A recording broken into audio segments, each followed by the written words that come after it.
you doing today? Excellent. I want to thank Representative Diaz for that kind introduction, and I am so pleased to be here with you today.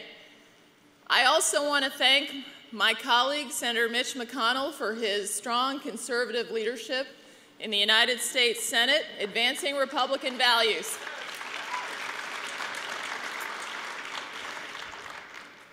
We gather here today at a watershed moment for America.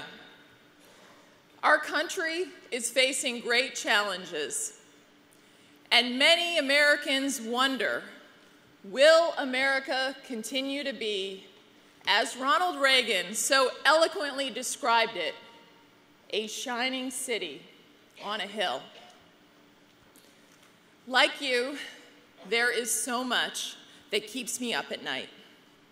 Let me tell you about some of the things that keep me up at night. Too many Americans are out of work. Federal regulations are strangling businesses. Obamacare is increasing health care costs and stopping so many of those businesses from hiring. And I come from a small business family. I know what that's like, how hard our small businesses work. We have a broken tax code.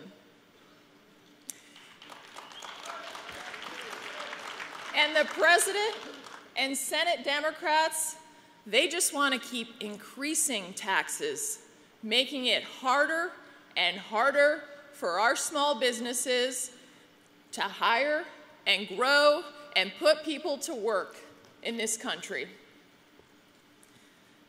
Our nation is drowning in debt. We have had 4 straight years of trillion-dollar deficits. We're $1 trillion in hock to China. And I'll tell you why I ran for office. I am blessed to be the mother of 2 wonderful children, Kate, who's 8, and Jacob, who's age 5. And what's happening in Washington, it's not only that we're spending, not just that we continue to spend money that we don't have, but we are essentially robbing our children of the American dream.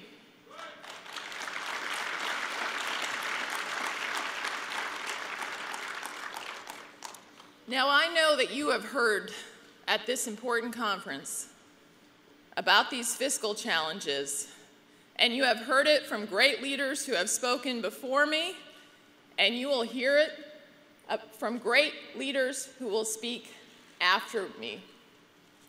And I agree with them that we need to fix the fiscal mess that we are in.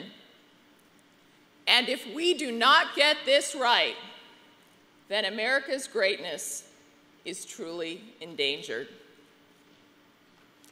But today I want to speak with you about another grave threat that our nation faces.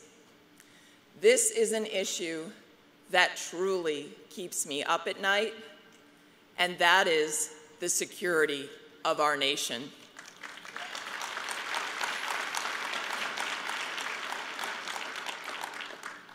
I have a simple question for all of you. How many of you believe that radical Islam is a threat to our way of life?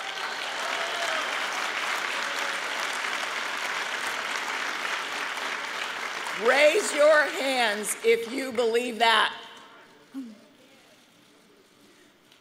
Well, I agree, and I'm deeply concerned with what's happening around the world. And if America fails to lead, we will create a vacuum that will empower extremists and make America less safe. Let's start with the Ayatollahs in Iran. Iran is the largest state sponsor of terrorism. Iran has supported violent extremists in Iraq in Afghanistan who have killed our troops. The regime funds violent terrorist organizations such as Hezbollah and Hamas.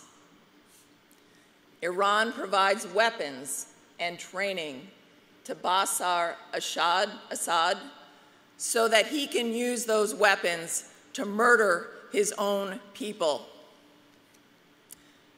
Iran is a regime that calls our country the Great Satan. Look at their recent activities. They just announced they're building thousands of new centrifuges at an underground uranium facility. How many of you believe that they are enriching all of this uranium for peaceful nuclear power or for medical isotopes? I don't believe it either. Let me tell you what happens if Iran gets a nuclear weapon. There will most certainly be an arms race in the Middle East because the Sunni Arab countries won't allow the Shia Persians to have a nuclear weapon unless they have the very same capability. And a nuclear arms race in the world's most volatile region would be like lighting a match in a tinderbox. And here's my biggest fear of all. It's not that Iran will put a nuclear weapon on the end of a missile. My biggest fear is that they will give this nuclear technology to a terrorist organization.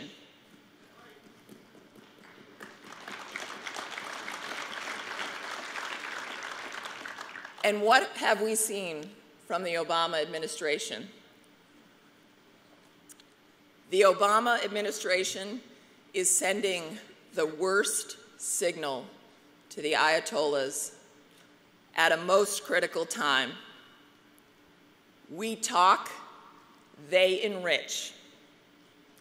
They don't take us seriously.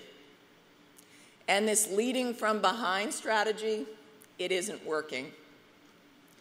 Think about the message that we are sending.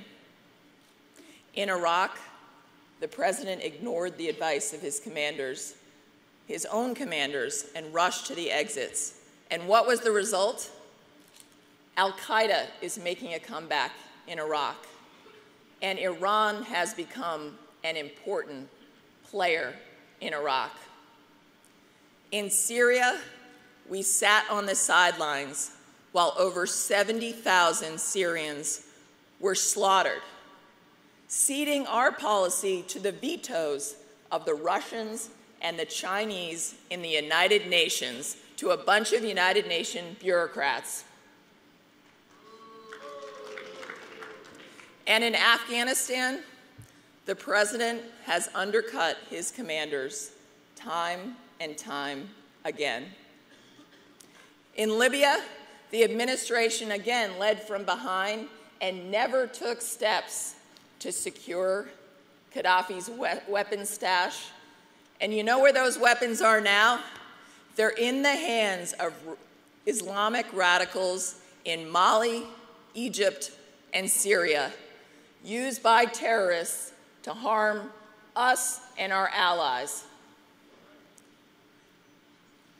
And this administration has repeatedly undercut Israel.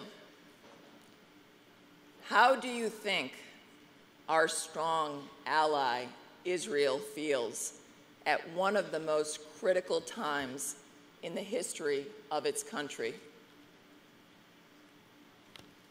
For Israel, this is life or death. Iran's leaders have said that they want to wipe Israel off the map.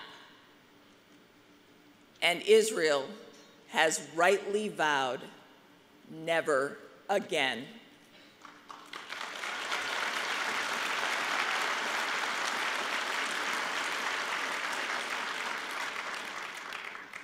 Bin Laden is dead, but yes, and we're glad about that.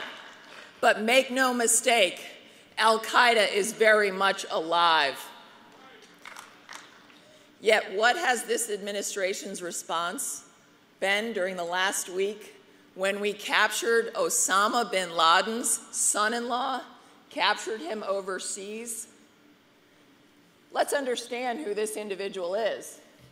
This is a man who was sitting next to Osama bin Laden the day after September 11th, the attacks on our country that murdered so many Americans. He's sitting next to him, filmed, and you know what he said then? He threatened, "The storm shall not stop, especially the airplane storms." He advised Muslims, children, and opponents of the United States not to board any aircraft and not to live in high-rises. He's linked to the murder of at least one of our Marines in an attack in Kuwait against us and our allies. And after he spent time with Osama bin Laden, he fled, guess where? Iran. And he's charged with conspiring to kill Americans.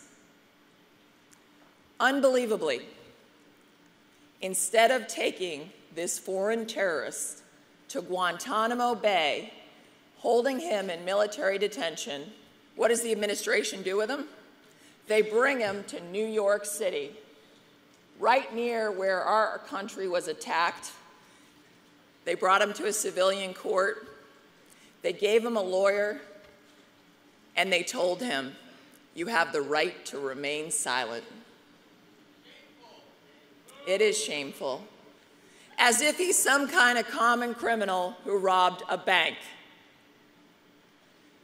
We all know that it took years to gather the intelligence that led to getting Osama bin Laden. What intelligence did we lose when this administration read this terrorist his Miranda rights?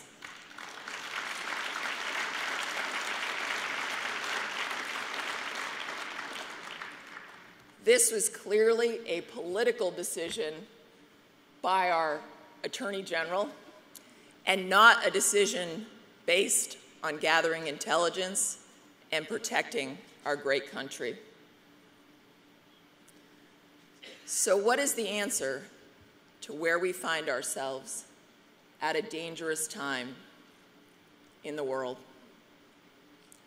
Let me share some of the insights from one of our greatest presidents, a very frequent speaker at CPAC, Ronald Reagan.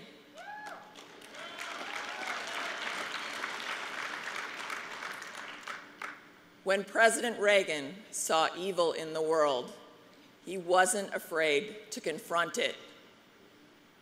We all remember famously when he went to Berlin and called President Gorbachev to tear down this wall.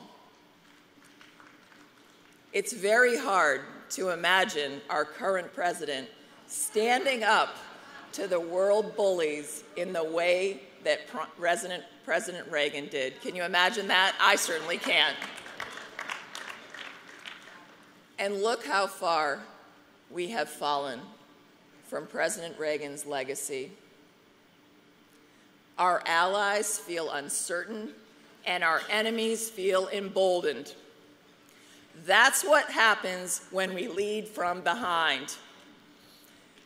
And one of the best examples I can tell you of leading from behind is what happened in Benghazi.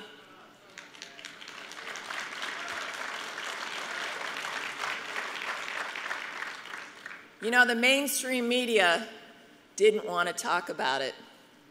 4 brave Americans, including our ambassador, were murdered by terrorists. Can you imagine if this had happened under the Bush administration? Would this not have been a huge story? Absolutely, not a doubt in my mind.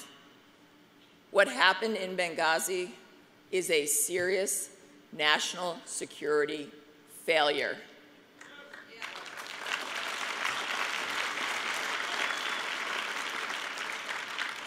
And let's be clear, the administration did not and still does not want to come clean with the facts. However, we did push in Congress, and what did we learn? We learned that Secretary of State Hillary Clinton never even saw the cables from her own ambassador that said very clearly that the consulate could not withstand a coordinated attack. She said that she never saw cables describing the prior attacks on the consulate. She claims that she never knew about requests for additional security from her own people, from our people on the ground in her own agency. Yet she said in her Senate testimony that she was clear-eyed about the risks in Libya. Clear-eyed? How could she possibly say that she was clear-eyed when she never even reviewed the cables from our own ambassador? It's outrageous.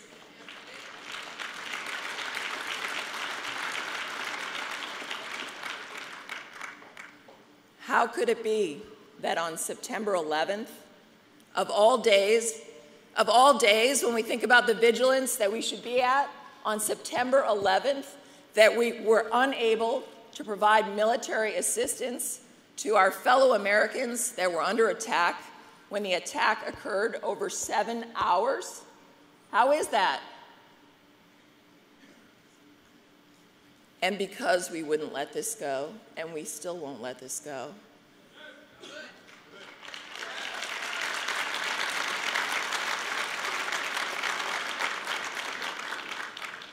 what did we learn?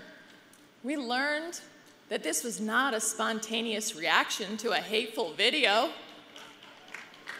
We now know that Ambassador Susan Rice's explanation was simply false. And we also know that the President's explanation to the American people for nearly 2 weeks after this attack was absolutely wrong.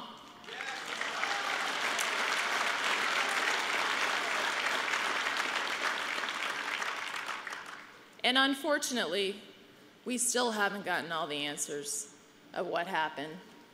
But I want you to know that we will keep pushing. I will keep pushing to get to the bottom of this debacle.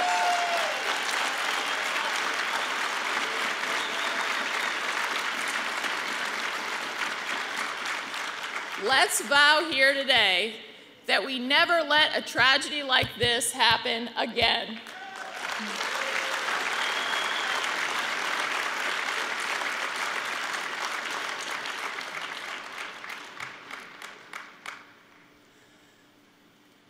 There is always a temptation to rationalize and discount evil, to disengage, to draw within ourselves, to isolate. And that temptation has existed within every generation.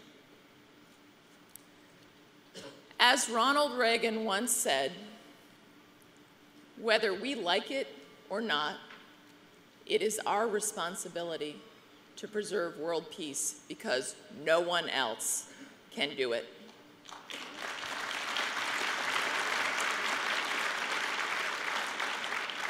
And if there was ever a time in the history of our country to follow the path created by our great president, Ronald Reagan, it is now.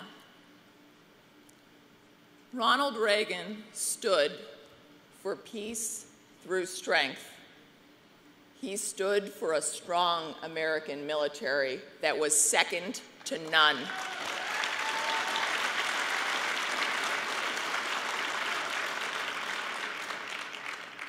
And Ronald Reagan had a clear moral vision for America.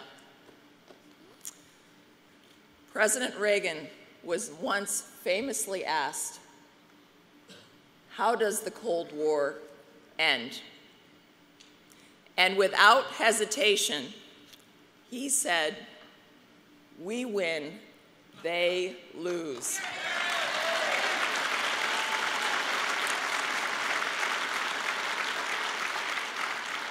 In our struggle with radical Islam right now, that's how it has to be. We win, they lose.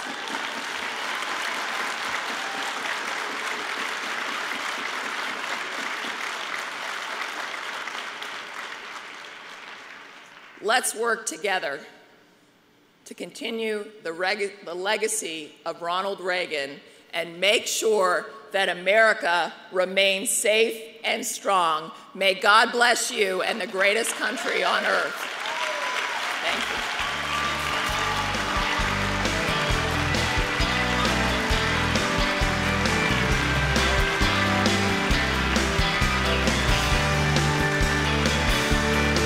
A little country church on a two-lane road, bride and a groom coming out the door, white lace dress and a red bouquet, just married. Hey, ladies and gentlemen, good morning.